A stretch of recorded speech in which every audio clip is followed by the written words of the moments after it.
السلام علیکم ناظرین ٹرائیبیونل جو ہے نا وہ Punjab protection of removable property act 2025 کے تحت جو ہے نا وہ بن چکے ہیں،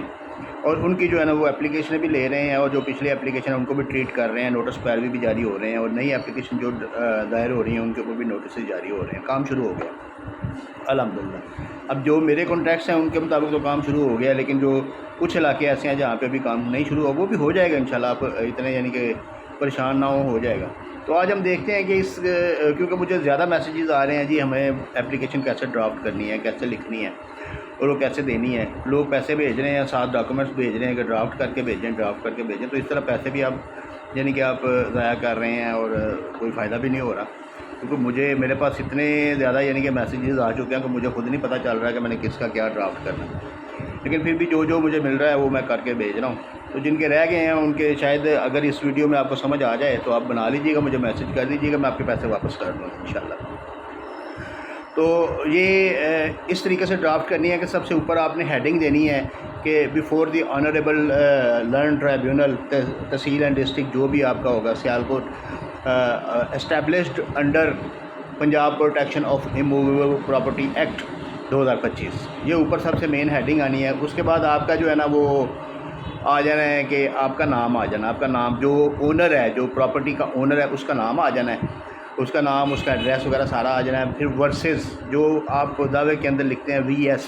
وہ لکھنا ہے، اور اس کے بعد وہ رسپونڈنٹس آ جانے ہیں جنہوں نے قبضہ کیا ہوا، جو غیر قانونی قابض ہیں۔ اس کے بعد رسپیکٹفلی شیوت اور ایپلیکانٹ سبمٹس ایز انڈر، تو اس کے بعد پہلی ضمن آ جائے گی نا، جو پہلی ضمن جو ہے نا وہ پراپرٹی کی آئے گی کہ یہ پراپرٹی یعنی کہ مثلاً آپ کہہ لیں کہ ایک کھیوٹ نمبر 100 ہے، خطونی نمبر 400 ہے، اور اس کا خصہ نمبر 67 ہے، اور وہ ایریا ہے کوئی 40 کنال کا، تو آپ اس میں یہ لکھ دیں گے یہ ساری پراپرٹی کی ڈیٹیل کہ یہ فلاں جگہ پہ فلاں فرد فلاں سال کے حوالے سے وہ ساری ڈیٹیل، جیسے دعوے کے اندر پراپرٹی کی ڈیٹیل لکھی ہوتی ہے نا ویسی آپ نے ڈیٹیل لکھ دینی ہے۔ اور اسی ضمن میں بھی آپ لکھ سکتے ہیں کہ میں اس ڈاکومنٹ کے ذریعے اس کا اونر ہوں، یا نیکسٹ ضمن میں آپ لکھ دیں، نیکسٹ پیرے میں آپ لکھ دیں کہ میں اس پراپرٹی کا اس ڈاکومنٹ کے تھرو اونر ہوں، یعنی کہ فرد کے تھرو اونر ہوں، یا میرے پاس رجسٹری ہے، یا میرے والد کی رجسٹری ہے، یا مجھے وراثتی رجسٹری جائیداد ملی ہوئی ہے، جو بھی آپ کا وہ اس کے اندر ملکیت اونرشپ کلیئر ہوئی ہے نا وہ آپ نے لکھ دینا اس میں۔ تو اس کے بعد تیسرا جو ہے نا وہ آپ نے لکھنا ہے کہ میں اس پراپرٹی پہ اتنی دیر قابض رہا ہوں، اور میں اس کو کاشت کرتا رہا ہوں، یا میں اس میں ریزیڈنسی رکھی ہے، یا میرا اس پہ بزنس رہا ہے، جو بھی آپ کرتے رہیں۔ تیسری ضمن میں یہ لکھنا ہے، اور چوتھی ضمن میں سمپل لکھنا ہے کہ یہ جو رسپونڈنٹ ہے نا جن کے اوپر میں نے نام دیے ہوئے ہیں، انہوں نے اس تاریخ کو یا اس ڈیٹ کو، اس مہینے کو، اس وقت انہوں نے اس پہ ناجائز قبضہ کر لیا ہوا ہے،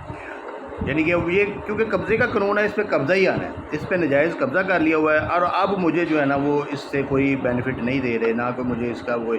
معاوضہ دے رہے ہیں، نہ کرایہ دے رہے ہیں، نہ کوئی اس کے اوپر مجھے کوئی جو ہے نا وہ اس میں ملکیت دے رہے ہیں، کچھ بھی نہیں دے رہے۔ تو یہ آپ نے اگلی ضمن میں لکھنا ہے۔ اس کے بعد اب اگلی ضمن ہے کہ میں نے ان سے یعنی کہ آؤٹ آف ایکشن کب ہوئی کہ میں نے ان کو 2 دن پہلے جو ہے نا ان سے پوچھا، تو انہوں نے مجھے جو ہے نا وہ آگے سے بالکل جواب دے دیا کہ ہم جو ہے نا آپ کی بات نہیں مانتے، ہم آپ کی اونرشپ بھی تسلیم نہیں کرتے، اور ہم آپ کو قبضہ بھی واپس نہیں دیں گے۔ اور نیچے آپ نے ایک ضمن لکھ لینی ہے کہ میرے پاس عدالت حضور کا علاوہ کوئی اختیار نہیں ہے کہ میں کسی اور جگہ پہ جاؤں، کیونکہ میں جدھر بھی جاتا ہوں مجھے آگے سے جو ہے نا وہ جھنڈی کرا دی جاتی ہے، اور آگے سے مجھے جو ہے نا میری بات نہیں سنی جاتی۔ تو اس کے بعد آپ نے جو ہے نا وہ ایفیڈیوٹ والی ایک کلاس ڈالنی ہے، اور آگے پریئر لکھ دینی ہے کہ مجھے ان سے قبضہ دلوایا جائے۔ تو یہ آپ کی سمپل اپلیکیشن ہے، ایک ساتھ آپ نے ایفیڈیوٹ لگانا ہے۔ اس کے ساتھ لگنا کیا اس کے ساتھ آپ کے پراپرٹی ڈاکومنٹس لگنے ہیں، اگر آپ کی گرداوریاں جو آپ کے نام پہ نہیں ہیں وہ دوسرے کے نام پہ ہو گئی ہیں وہ لگانی ہے، اگر آپ کے نام پہ ہے وہ لگانی ہے، اس کے سارے فیکٹس لکھ دینے ہیں اس میں۔ اس کے علاوہ آپ نے اپنی جو پراپرٹی کے اونرشپ کے جتنے ڈاکومنٹس ہیں وہ سارے اس میں جو لکھنے ہیں۔ اگر آپ نے کوئی لیگل نوٹس ان کو دیا ہے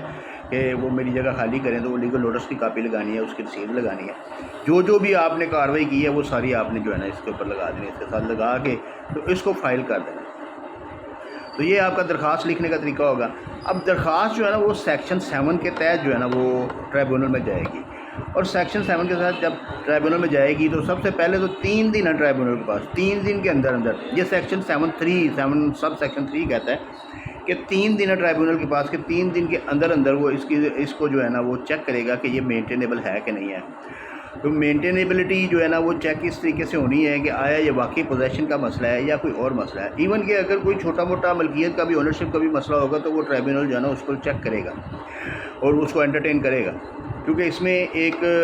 کلاز آگے جا کے آتی ہے 16 سیکشن 16 کی جو سب سیکشن 1-2 ہے نا، وہ اس میں یہ ہے کہ وہ ناجائز قبضہ یا ملکیت دونوں کا فیصلہ کرنے کا مجاز ہے. تو اس لیے آپ اس میں جو ہے نا اگر کوئی ملکیت کا بھی تھوڑا بہت ہلکا پھلکا مسئلہ ہے تو وہ آپ اس میں جا سکتے ہیں. تو جس وقت یہ مینٹینیبل ہو جائے گا تو آگے سیکشن 7(3) آ جائے گا، جس میں وہ جو ٹرائبیونل ہے نا وہ سکروٹنی کمیٹی کو وہ کیس آپ کا بھیج دے گا. آپ کی اپلیکیشن جو ہے نا وہ سکروٹنی کمیٹی کو بھیج دے گا. سکروٹنی کمیٹی جو ہے نا وہ 30 دن ہے اس کے پاس، اس نے آپ کو نوٹس کرنا ہے، دوسری پارٹی کو نوٹس کرنا ہے، انہوں نے میٹنگز رکھنی ہے، ہیئرنگ کرنی ہے، انہوں نے سارا کچھ کرنا ہے، ایویڈنس ریکارڈ کرنا ہے. ایویڈنس ریکارڈ نہیں یعنی کہ وہ انہوں نے اپنی رپورٹ بنانے کے لیے آپ لوگوں کے بیانات ریکارڈ کرنے، وہ ایویڈنس ہی ہو گیا. بیانات ریکارڈ کرنے ہیں، اس کے بعد انہوں نے فیصلہ کرنا ہے کہ پہلے تو انہوں نے آپ کی صلح کروانے کی کوشش کرنی ہے کہ آپ کی صلح ہو جائے، اور اگر آپ کی صلح ہو جاتی ہے تو پھر وہ ٹرائبیونل کو رپورٹ دیں گے، اور ٹرائبیونل جو ہے نا وہ اس کا جو ہے نا وہ سیکشن 8 ہے، سیکشن 8 سب سیکشن 5 اس کے تحت اس کی ڈگری جاری کر دے گا. جو بھی آپ کی صلح کی جو کلاز ہوئی ہے، صلح میں جو آپ نے جو کمپرومائز ڈیڈ لکھی گئی ہے اس کے مطابق اکارڈنگلی وہ جو ہے نا وہ ڈگری کر دے گا، اور اس کے مطابق ہی قبضہ جو ہے نا وہ ٹرانسفر ہو جائے گا. اور اگر صلح نہیں ہوتی تو 30 دن کے اندر اندر وہ رپورٹ جاری کرے گا. رپورٹ سکروٹنی کمیٹی جو ہے نا، جو DRC کمیٹی تھی پہلے، اب وہ سکروٹنی کمیٹی ہے. سکروٹنی کمیٹی جو ہے نا وہ 30 دن کے اندر اندر رپورٹ ٹرائبیونل میں جمع کروائے گی، اور ٹرائبیونل جو ہے نا وہ دیکھے گا کہ اسی رپورٹ کے اوپر فیصلہ کرنا ہے یا ابھی عبوری حکم جاری کرنا ہے کوئی. اب آپ اس کے ساتھ عبوری حکم کی اپلیکیشن بھی دے سکتے ہیں. ٹرائبیونل کے پاس اختیارات بہت زیادہ ہیں. ٹرائبیونل اسٹے آرڈر بھی جاری کر سکتا ہے. ٹرائبیونل جو ہے نا وہ قابض کو گرفتاری کا حکم بھی دے سکتا ہے، ایون کہ فیصلہ ہونے سے پہلے بھی گرفتاری کا حکم دے سکتا ہے. ٹرائبیونل جو ہے نا وہ کچھ بھی کر سکتا ہے، وہ یعنی کہ حال ہی نال اس کو کر دیا گیا ہے ناجائز قبضے کی صورت میں. تو پھر ٹرائبیونل جو ہے نا وہ رپورٹ کے مطابق دیکھے گا کہ اسی رپورٹ پہ فیصلہ کرنا ہے یا ابھی اور ایویڈنس لینا ہے. پھر اگر اور ایویڈنس لینا ہوگا تو پھر آپ لوگوں کو بلائے گا، اور آپ کے دوبارہ سے جو ہے نا وہ بیانات، ڈاکومنٹس، ہر چیز جمع ہوں گے دونوں پارٹیوں کے. اور اس کے بعد ٹرائبیونل جو ہے نا وہ ملکیت کا بھی اور ناجائز قبضے کا بھی فیصلہ کرے گا کہ ملکیت ان کی بنتی ہے لیکن ان کے پاس جگہ نہیں ہے، جگہ دوسرے کے پاس ہے. اب یہ جو کلاز ہے نا، اس کے مطابق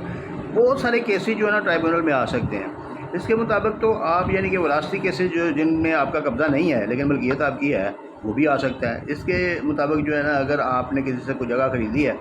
اور اس نے دوسرے بندے نے کوئی وہ راستوں والی رجسٹری کروا لی ہے اور وہ آپ کی جگہ پہ قابض ہو گیا، وہ بھی آ سکتا ہے. یعنی اس کے مطابق بہت زیادہ کیسز اس میں آ سکتے ہیں. تو وہ آپ کر سکتے ہیں اس میں کیسز، یعنی کہ اگر اس کی ڈیٹیل میں جائیں گے تو پھر اس میں آپ کے کیس ٹو کیس ویری کرتا ہے، لیکن یہ ہے کہ آپ ٹرائبیونل میں بہت زیادہ کیسز جو ہے نا وہ لے کے جا سکتے ہیں. تو اس میں ٹرائبیونل جو ہے نا وہ اگر تو عبوری حکم جاری کرتا ہے تو اس کی امپلیمنٹیشن کے لیے پولیس امداد بھی دے سکتا ہے، وہ سارا کچھ کر سکتا ہے. تو پھر یہ 30 دن کے بعد یہ فیصلہ کر دے گا. فیصلہ کرنے کے بعد یہ جو ہے نا اگر کوئی ناجائز قابض ہوا، اگر کسی کے انڈر کوئی قبضہ ہے، کوئی زمین کسی بھائی کی ہے، یہ دیکھ لیں، یہ آپ نوٹ کر لیں، اس کو جرمانہ بھی ہونا ہے اور سزا بھی ہونی ہے. یہ کنفرم ہے، یہ 100% کنفرم ہے. اس کو سزا بھی ہونی ہے، اس کو جرمانہ بھی ہونا ہے. اور مجھے نہیں لگتا کہ شروع کے کیسز میں کوئی ہائی کورٹ بھی اس کی ضمانت لے گی یا اس کی سزا ختم کرے گی. شروع کے کیسز میں نہیں کرے گی. آہستہ آہستہ یہ آپ کو پتہ ہے کیس لاز بنتے ہیں، آپ کو پتہ ہے آہستہ آہستہ ججمنٹس ایسی آتی ہیں کہ جو پھر آگے رکھنے نکلتے ہیں، راستے نکلتے ہیں. لیکن شروع کے کیسز میں نہیں ہوگا. شروع کے کیسز میں اسٹرکٹ سزائیں ہوں گی تاکہ اس پہ عمل درآمد کروایا جائے. تو یہ اپیل اس کی جو ہے نا وہ بندہ 30 دن کے اندر اندر ہائی کورٹ میں کر سکتا ہے. تو اگر اس کو کوئی سزا ہوتی ہے تو اس کی ضمانت بھی ہائی کورٹ ہی لے گا، ٹرائبیونل ضمانت بھی نہیں لے سکتا. تو یہ چیزیں آپ نوٹ کریں. درخواست کا آپ کو میں نے طریقہ کار بتا دیا ہے، قانون ہلکا پھلکا سا بتا دیا، اتنا ہی کافی ہے کیونکہ آپ کو ڈیٹیل میں جانے کی ضرورت نہیں ہے. آپ صرف یہ دیکھیں کہ آپ کا کیس اس ٹرائبیونل میں آتا ہے تو آپ اس کو دائر کریں. اور یہ میرے خیال میں ٹرائبیونل پہ اگر کوئی آپ کے زیادہ کوشچن نہ ہوگے تو میری آخری ویڈیو ہوگی کہ ٹرائبیونل کے جتنے بھی ایچی بیچی اور اس کے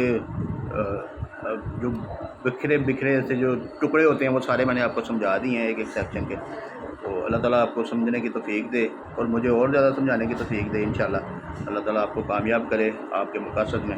اور آپ اپنے طور پہ جو ہے نا وہ اپلیکیشنیں موو کریں. اس میں وکیل کی ضرورت نہیں ہے، لیکن اگر آپ وکیل کر لیں تو وہ اچھا ہی ہوگا.